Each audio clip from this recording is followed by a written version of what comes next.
Hello, I'm Dave. Hello, I'm Dylan. And together we are D&D.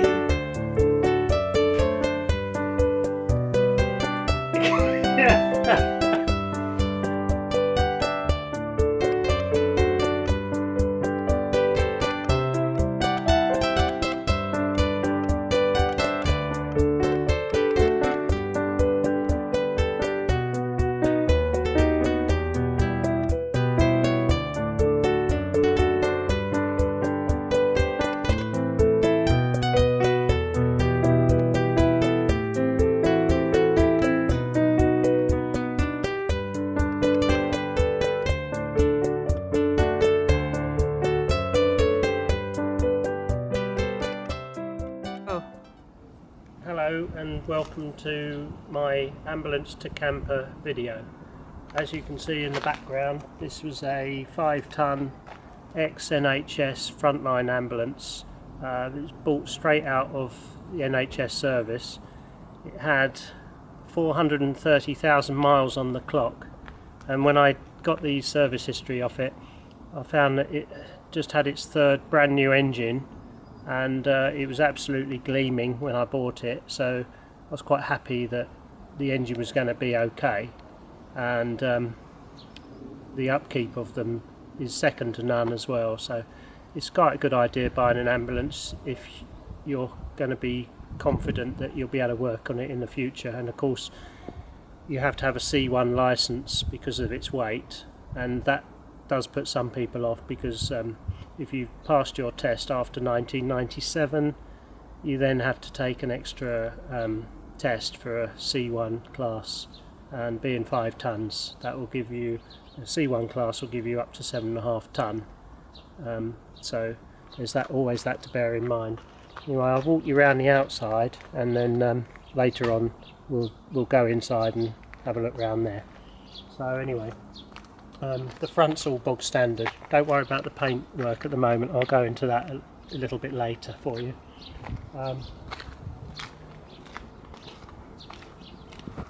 So looking at it from the side, I've actually kept all the body exactly how it was originally. So where the cupboard doors are, they were always there, and they all serve a purpose as a cupboard. There's also cupboards around the bottom, little access doors on the front, and they've all got stuff in, made use of every available space. And so if we come along to my trusty cameraman here, this one used to be a slightly bigger cupboard than it is now, but half of that is taken up by the oven which is inside. So on the outside half, I've just got, it's a bit of a mishmash of everything really. There's a 4th battery there, that's working on its own bank, and that's like battery bank number 3. Underneath in here is the main battery bank. There's 3 12-volt batteries in parallel, and they provide all the power that I need for the back. They're charged off 2 solar panels system. I'll go through that in a later date. Okay, so I've got a toolkit and other bits and pieces in here, and also there's a original light that comes on when it's night time. So that's that one. That's the access door to the saloon. We'll go in there later. This one, this cupboard at the back here, I've actually kept that very shallow because I thought that would make an ideal ski cupboard. I've put a step ladder there at the moment because I just wanted to put something there, and it is actually quite useful, but if we go skiing we won't need that, and the skis will stand up in there. On the door I've mounted all sorts of different poles and things like that. These poles are for the safari room that operates when I pull out the awning, which is up there. I think that's a 3.2 metre awning, and once that's wound out, that provides ample shade and that sort of thing in the summer. But if we want an extra room, I attach the safari room side panels to it, and it becomes a room in its own right. The clips, if you want to clip it onto the side of the vehicle, instead of having the poles vertically, they will clip in there. And the reason I put those that height was so that when the awning's out at its appropriate size, then those rails, they actually run parallel or horizontal to the ground. So we can use those if we want for hanging our wetsuits on and things like that, you sort of summertime activity stuff. We can use those as hanging rails. And then this one here, that's you might recognise that, anyone that knows their ambulances, but that's an oxygen access point, and I've converted it, fitted it to the outside, and now that supplies the LPG for the outdoor barbecue. Round back, you'll notice that I've done quite a lot really to the back. We got rid of the ramp, we got rid of the door, and that left a great big gaping hole, which I filled in with timber panel, and then it's clad in aluminium, so all that's aluminium, and it's insulated on the inside. There's another panel, so it's a good solid sandwich of panel covering the whole back up. And I've fitted these rails, which is where they cover the join between the new panel and the original vehicle, and make a good seal. That is the cassette toilet, and that's the Carver water heater outlet. That is the inlet for the underslung water tank, which started off as a 40 litre. There's ample room under there because when I removed the ramp, the cross members and everything that came out with it left a lovely big space, ideal for the water tank. So I put a nice insulated one in there. The insulation is 2 inches thick all the way around, so it probably won't work in ultra freezing conditions, but I hope to go skiing in it, and touch wood, it won't freeze up. And this rail here, this rear bumper, it actually slides out. I built it so it will slide out, and there's another rack that goes on the top for the motorbike, so we can put a motorbike or a scooter on there, depending on if we need it or not. I've had to put these little rollers on the back, because when it is out this far, it's quite a long overhang from the back wheels, and I was worried about it grounding out. So if I take it easy on the ramp that goes onto the ferry, that's usually the steepest ramp you're going to go up, so they would ground out, I expect, and have to roll up it. And then to get onto the roof, I've built a ladder and a roof rack all the way around, or roof rails really, out of the key clamp, 27mm key clamp, and that is galvanised steel, so it shouldn't rust. These are aluminium, and this is galvanised steel. There's not a lot of difference in colour at the moment. This will probably tarnish down, whereas that won't. And then I've just got these little feet pedals to get to the ladder. So what happens is, when we've got the motorbike on there, the ladder would have been in the way, so I could only take the ladder down that far. And then lights wise, they're the original lights. I've had to rebuild this back panel as well, and I made that, which was the step area, into a cupboard, so it's like a little access cupboard. Okay, and then in this cupboard, this is like the plant room, as it were. I've got the gas bottles at the front, and they are controlled by this little changeover unit here. Don't know if you can see that in there, but that's the old oxygen supply control, which was inside, and I've adapted it to operate the 2 bottles of gas.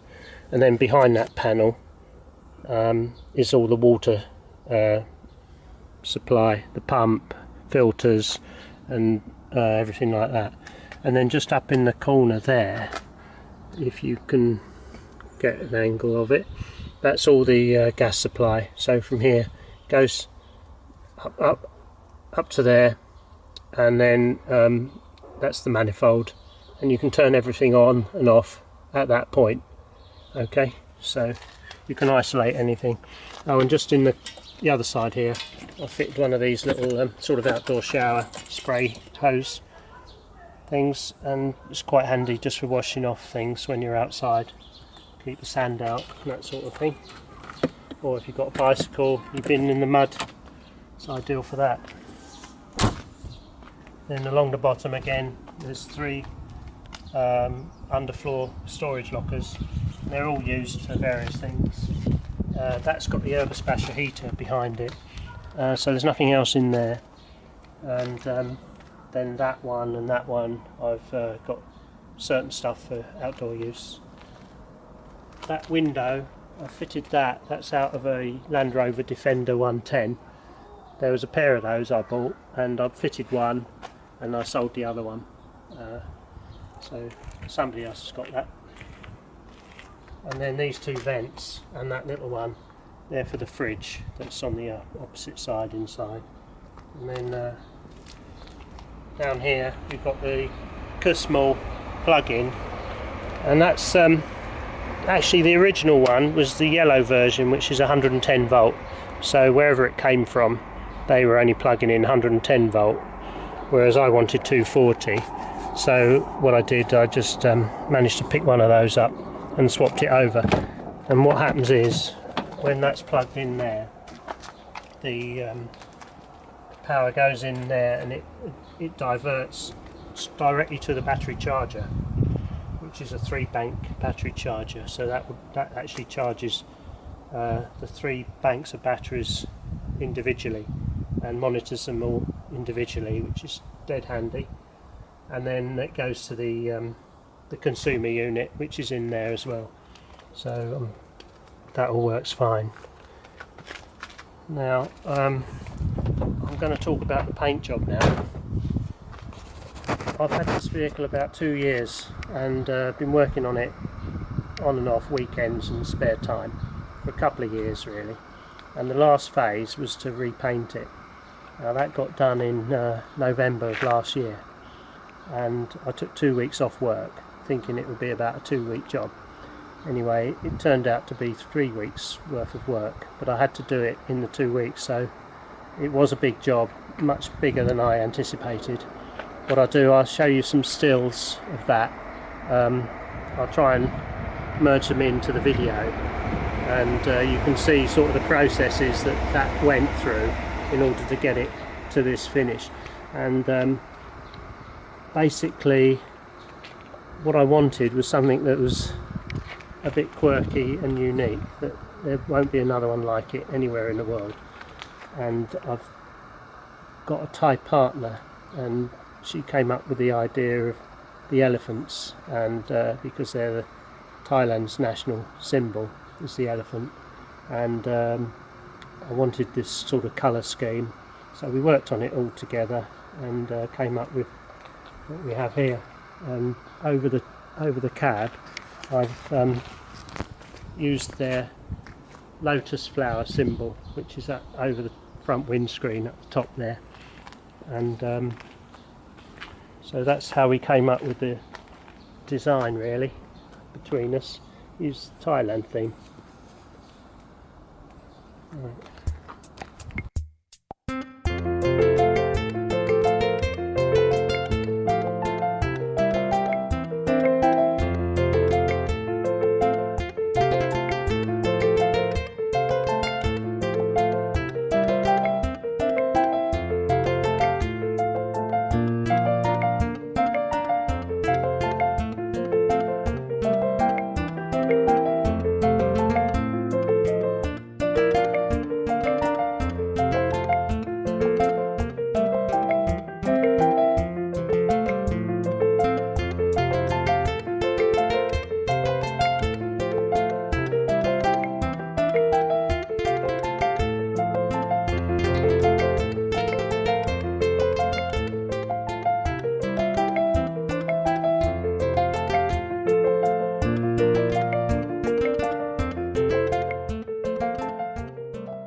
Okay, so after a few weeks of hard work on it's finally in the workshop ready for spraying, It's all been washed off and thoroughly rubbed down.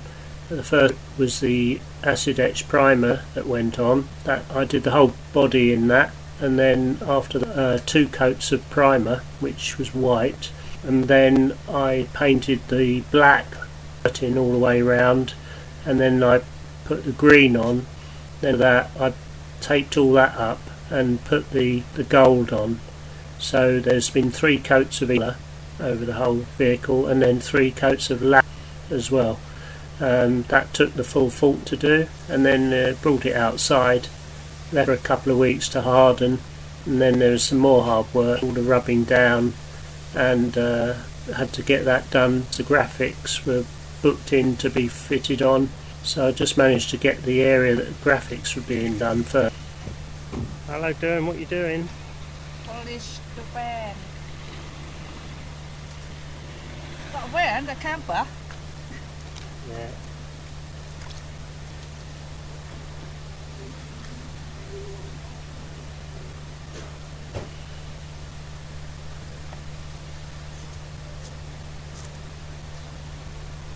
Do the top now because I've done all that area ready for those stickers to go on. I didn't do any of that area, so I've got all that to do, all above waist height. And the bonnet. Oh, she's gone. Oh. With a final wash, it was ready to hit the road. Right, okay, so it's now time to take a look inside.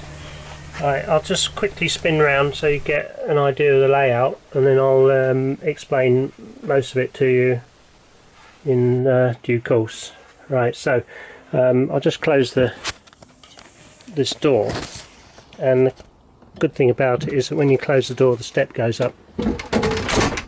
So that's that, we're all in now.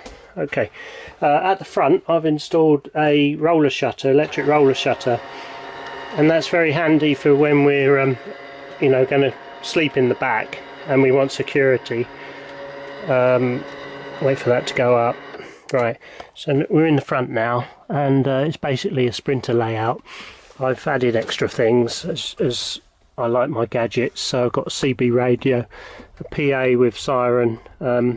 Obviously can't use that unless you're off the public highway. Got a Chinese 2-DIN media centre, and it's also got, I've rigged it up to have a camera facing the back, into the back, just in case I ever want to see if there's a disaster, I'm going along and something falls over or something like that.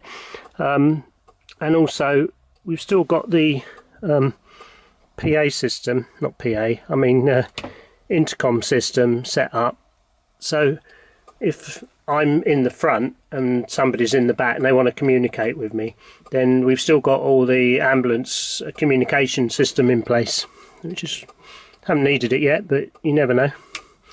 Right, so that's that. I fitted these extra USB socket and a cigarette socket.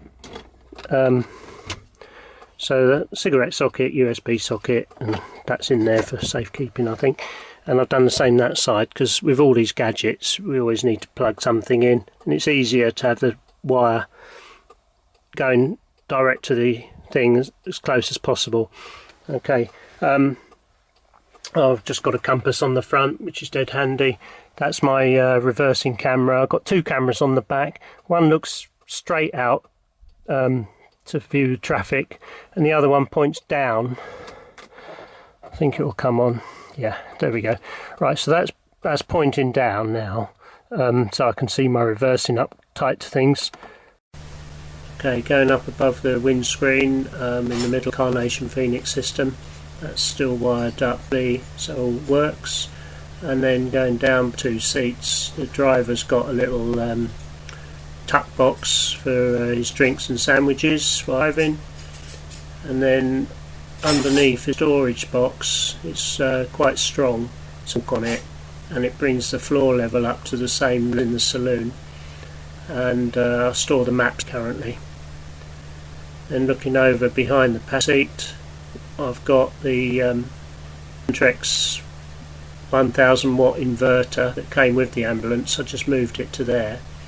Room anywhere else for it really, so I've got it vertically mounted. Underneath the passenger seat that's all full of electrics. Underneath the driver's seat is full of electric, and sitting on top of it I've managed to fit the 3-bank battery charger, which shoehorned in, and then that is the 2 switchover unit between the inverter and the mains when I'm on, so I can't blow up the inverter. And that is the small consumer unit which supplies the fuse in for mains, and then that's the Carnation Phoenix panel, which I switched round to face forwards, backwards, so I had to cut a hole in the panel. And lastly is the power pack that is always on hand just in case we need some power or anything like that. Okay, so we're up on the roof now, and I just wanted to show you what's up here really. There's 3 solar panels. The front one is 80 watts and that supplies power to recharge the vehicle battery only. The 2 100 watt panels behind that in the middle, they're charging the rear vehicle batteries, and there's 2 banks of batteries, so I've got a dual charge controller to charge both of those individually. And then I've got a folded up satellite dish which is fully automatic, came from Italy, and haven't really used it a lot actually, because the TV aerial on the front there, that's going through a little aerial amplifier that's in the cupboard below. That works fine in England. And then this big top box, this roof box, I've got all my outdoor stuff in there, like the picnic stuff and our wetsuits and boat and that sort of thing, blow up kayak. And then lastly, that's the top of the fan that's in the bathroom, and this is where I'm carrying the spare wheel at the moment. I've got to put some kind of circular panel disc or something inside on top of the wheel so it doesn't fill up with water when it rains. And that's the key clamp, 29mm or 27mm key clamp that goes round the rail, made a rail up to go all the way around the edge of the vehicle. So it goes all there. You can't see much of it going across there, but it is there. And the ladder attaches to that as well. So that's the roof for you.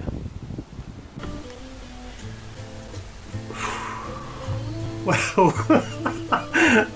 that was so boring. I've never realised that. I never smile. I never made a video before, so it's the first time I've really watched myself. Anyway, I do apologise for my boring personality. Anyway, I promise I'll try harder in the next video. That's going to be about the inside, the living space, and how we got the design and everything else there. So hopefully, if you can bear it to watch me again in the next one, I'll try and smile a bit more or make the odd joke. Alright, thank you for watching. See you next time. Bye.